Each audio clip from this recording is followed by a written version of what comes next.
আপনি এখনো আছেন? আমি তো ভেবেছি আপনি চলে গেছেন।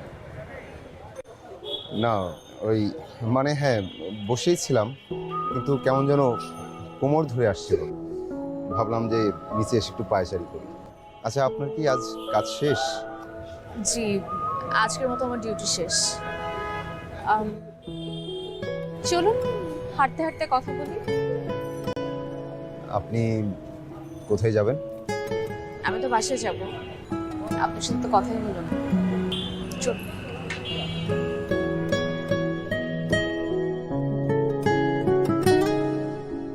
উনি আসলেন, তারপর ডাকলেন সিরিয়াল 17।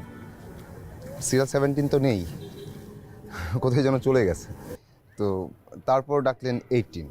মানে আমি কাগজে তাকিয়ে দেখি যে 18 আমি, মানে আমি 18। তো আপনি